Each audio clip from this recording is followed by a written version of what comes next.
রাধে রাধে বন্ধুরা, কেমন আছেন সবাই? আশা করি আপনারা সবাই খুব ভালো আছেন আর আমিও খুব ভালো আছি। আমি জগত্রী। আমার নতুন একটি ব্লগে আপনাদের সকলকে জানাই অনেক স্বাগত। আর এই তো দেখতেই পাচ্ছেন, সকাল সকাল উঠেছি আর উঠেই আকাশে দেখছি কিনা এখনও কিন্তু চন্দ্রদেব আছেন। এই তো আপনাদের সাথে শেয়ার করছিলাম। দেখেছেন চন্দ্রদেব ছিল, আর তারপরে তো সূর্য দেবতাকে প্রণাম করে নিলাম। আর সকালবেলায় দেখেছো ভগবানের রশ্মি একেবারে ঝলমল করছে। গরমের সময় এটাই হয়, এটা কিন্তু শীতকালে উঠলে এতক্ষণে ভগবান হয়তো সবে উঠছেন, কিন্তু গরমের সময় এখন আমি যতই তাড়াতাড়ি উঠি না কেন দেখি ভগবান তার আগে উঠেই গেছে। কিছুতেই ভগবানের ওঠার আগে উঠতে পারি না। আর এই তো দেখতেই পাচ্ছেন সকালবেলা কতটা রোদ, কতটা পরিমাণে ভগবানের আলো ছড়িয়ে পড়েছে।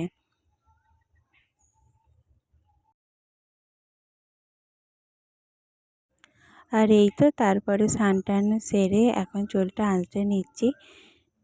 তারপরে একের পর একটা কাজ আছেই। তারপরে রান্না বসাবো। আমাদের 3 বেলা ভোগ দেওয়া হয়। দুপুরবেলার ভোগ, চিঁড়ে-মুরগি ভোগ দেবো ভগবানকে। রান্না করব, ছেলের স্নান খাওয়া সব কিছুই আছে। এক এক করে সবটাই করতে হবে।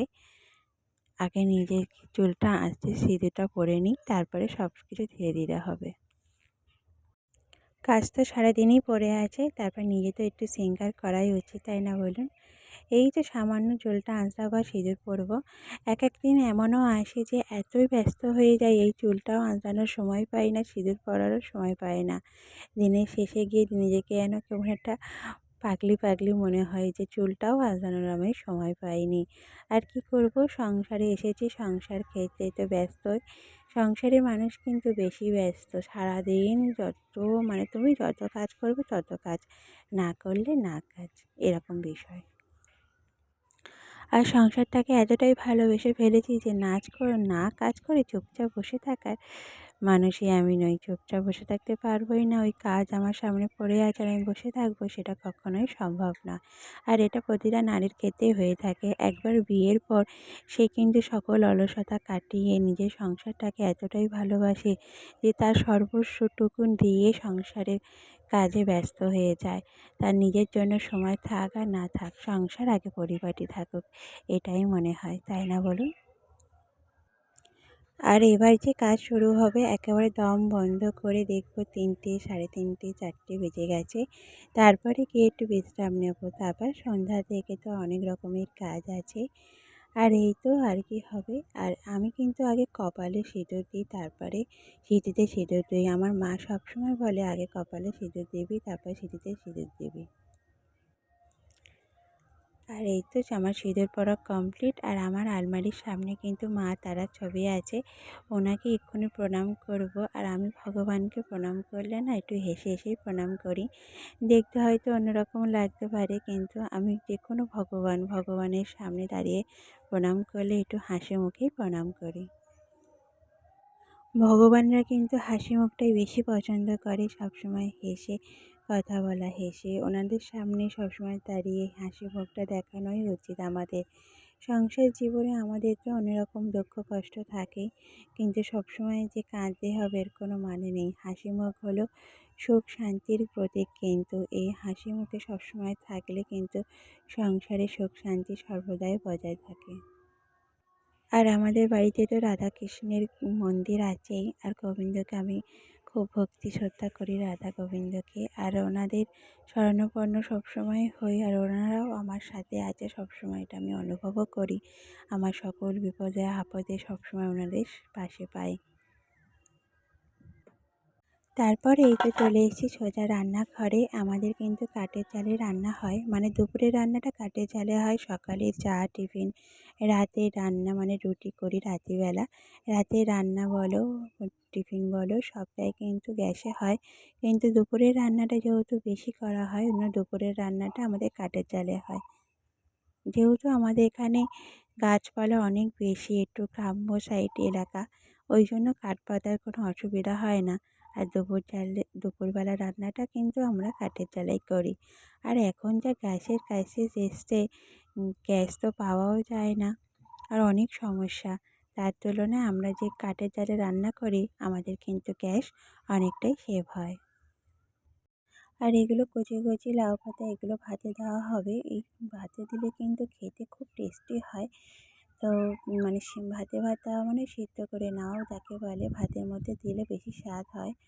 আর এই যে দেখতেই পাচ্ছেন, এই যে পাতার মধ্যে যে ছোটো ছোটো ভাব থাকে, এইগুলো আমি আস্তে আস্তে ছাড়িয়ে নিচ্ছি। এগুলো যদি এখন না ছাড়ে, সিদ্ধ হওয়ার পর ওই যে যখন ভাতে ভাতটা মাখবো তখন কিন্তু প্রচণ্ড অসুবিধা হয়। ওই জন্য এইগুলো সিদ্ধ দেওয়ার আগে ভালো করে ছাড়িয়ে নিচ্ছি সুতোগুলো। আর এই তো আমার ভাত প্রায় হয়েই এসছে, লাউ পাতাটাও ভাতে দিয়ে দিয়েছি। আর আজকে যেহেতু শনিবার, ওই জন্য ভাতে আলু ভাতে দিয়েছি, লাউ পাতা ভাতে। আর এই যে মুগ ডাল হবে, আর হবে একটা তেঁতো দিয়ে চচ্চড়ি। আমার শ্বশুরবাড়িতে বৃহস্পতিবার শনিবার দুদিন নিরামিষ খাওয়া হয় সপ্তাহে। আর এই যে মুগ ডালটা দেখতে পাচ্ছেন, এই ডালটার দানাটা কিন্তু একটু বড় বড়। এটা কিন্তু খুব তাড়াতাড়ি সিদ্ধও হয়ে যায়, আর খেতেও কিন্তু ভালো লাগে। আর আরেকটা মুগ ডাল আছে, ওটা খুব গুঁড়ি গুঁড়ি দানা, ওটা কিন্তু তাড়াতাড়ি সিদ্ধ হয় না। ডালেরও অনেক রকম ভাগ আছে। আর এই যে মুগ ডালটা আমি ভালো করে কড়াই নেড়ে চেড়ে, মানে শুকনো কড়াই ভালো করে নেড়ে চেড়ে একটু ভাজা ভাজা করে নিই। তারপরে কিন্তু ভালো করে পরিষ্কার করে ধুয়ে নিই। কেন বলুন তো, এই মুগ ডাল যতই পরিষ্কার দেখাক না কেন, এর মধ্যে কিন্তু সাদা একটা পাউডার থাকে। ভালো করে ধুয়ে নিলে আপনারা বুঝতে পারবেন। তারপরে কেনা জল দিয়ে সিদ্ধ করি। এইখানে কিন্তু অন্য কোনো জল মানে ব্যবহার করা যায় না। পাম্পের জল বলুন, টাইম কলের জল বলুন, কেনা জল দিলে তাড়াতাড়ি সিদ্ধ হয়ে যায়। আর এই তো অনেকটা সময় পেরিয়ে এসেছি, মাঝখানে কোনো ভিডিও করতে পারিনি। আমার ছেলে এখন বেশি লিখছে, দেখতেই পাচ্ছেন, ওর কিন্তু অনেক লেখাই শিখে গেছে। আর এই বছরই ওকে সবে নতুন স্কুলে দিয়েছি। ওই যে এখন ভালোভাবে লিখে নিচ্ছে, শুধু বলেছি ওর বাবা এলে দেখাবো, ওই জন্য ভালো করে লিখছে। নাহলে কিন্তু ও কিন্তু পড়ার আগে অনেক রকমের বদমাশি করে, পড়তে একদমই চায় না, লিখতে তো চাই না। আমি অনেক আমার কাছে বকাঝকা খেয়ে তারপরে ও লেখে। ও প্রথম থেকেই কিন্তু বেশি দিন সময় নেয়নি, ও কিন্তু তাড়াতাড়ি লেখা শিখে গেছে। এখনকার বাচ্চারা তো ওরা অ্যাডভান্স সব কিছুই জানে বলতে পারেন। আর কিন্তু ওর লেখাটা একটু বড় বড়, মানে একটু ছোটো হলে ভালো হবে। আস্তে আস্তে প্র্যাকটিস করতে করতে আশা করি হয়ে যাবে। এই বয়সে পড়ালেখা কী জিনিস আমরা জানতামও না, ভালো করে হয়তো কথাই বলতে পারতাম না। কিন্তু এখন সমাজের সাথে তাল মিলিয়ে কিন্তু এখন বাচ্চারা সব কিছু শিখে গেছে। আর ওরা যেন আমাদের থেকে অ্যাডভান্স, আমরা কি জানি ওরা হয়তো তার দ্বিগুণ আমাদের থেকে জানে, এরকমটাই মনে হয়। আজকের এই পর্যন্তই আসি, আবারও দেখা হবে। সবাই খুব ভালো থাকবেন, সুস্থ থাকবেন। আবারও দেখা হবে নতুন কোনো ভিডিওর সাথে। সবাই খুব ভালো থাকবেন, সুস্থ থাকবেন। রাধে রাধে, জয় গোবিন্দ।